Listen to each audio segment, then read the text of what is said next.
Most people today assume that Lucifer and Satan are the same, with both names representing the ultimate image of evil. This belief is so widespread that books, movies, and even sermons often use the names interchangeably. But what if I told you that this is actually a misconception?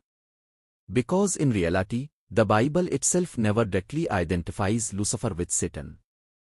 That link only developed later through centuries of interpretation, translation, and storytelling.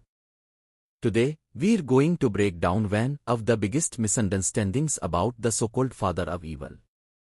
Before we dive deeper, I just want to mention that only 20% of you watching are subscribed. If you enjoy this kind of content, consider hitting that subscribe button to support the channel. Now, let's get started. The word Lucifer comes from the Latin Lucifer, meaning or morning star. It appears only once in the Bible, in Isaiah 14:12. How you have fallen from heaven, morning star, son of the dawn. You have been cast down to the earth, you who once laid low the nations. But here's the surprising part, this verse is not talking about the devil at all. It was originally directed at the arrogant king of Babylon, mocking his pride and eventual downfall. When the Bible was translated into Latin, the phrase "a morning star" was rendered as Lucifer. Over time, readers began to interpret this passage as describing a heavenly being cast down from heaven, and gradually the name Lucifer became tied to the devil. In fact, most modern Bible translations don't even use the word Lucifer anymore. Instead, they translate Isaiah 14:12 simply as "a morning star" or "the star", referring to the planet Venus. So the connection between Lucifer and the devil is actually more a product of tradition than scripture.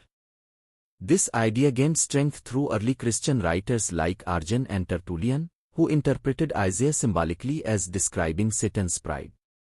Later theologians built on that interpretation, and by the Middle Ages, the belief that Lucifer was Satan's angelic name became common. In the 17th century, John Milton's Paradise Lost sealed this connection in Western imagination, portraying Lucifer as a proud, tragic, and charismatic rebel angel who fell from grace. From then on, popular culture fully embraced Lucifer as another name for the devil. Here's something even more fascinating.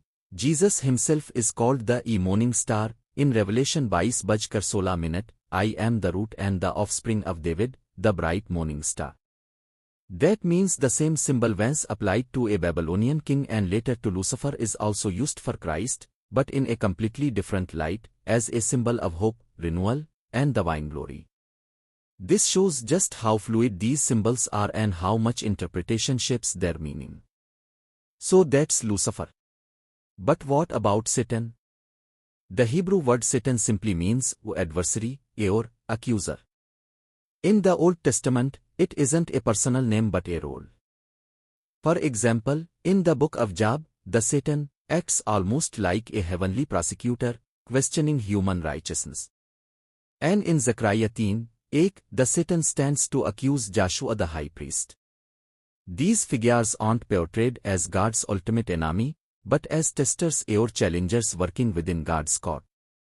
It's only later, particularly in Jewish writings between the Old and New Testaments, and later in early Christianity, that Satan begins to emerge as a singular cosmic enemy, the embodiment of evil. By the time of the New Testament, Satan had become the great deceiver and tempter, testing Jesus in the wilderness, opposing the apostles, and being cast down in Revelation. Here's the crucial difference. Lucifer was originally just a poetic metaphor for the downfall of a Babylonian king, later as the name of a fallen angel. Satan, on the other hand, began as a title meaning adversary and only gradually evolved into the devil we think of today. The merging of the two, Lucifer as Satan's original angelic name, was not a biblical teaching, but a later tradition shaped by centuries of interpretation and literature. In the end, the whole Lucifer versus Satan confusion highlights how beliefs and symbols shift over time, shaped by culture, translation, and imagination. While today they're fused together in popular thought, the truth is that in scripture they began as two very different figures. That wraps up today's video. If you enjoyed the content, make sure to like the video and subscribe to the channel. And don't forget to leave your video requests in the comments below. Until next time, remember, the real power isn't in the symbol, it's in how you choose to see it.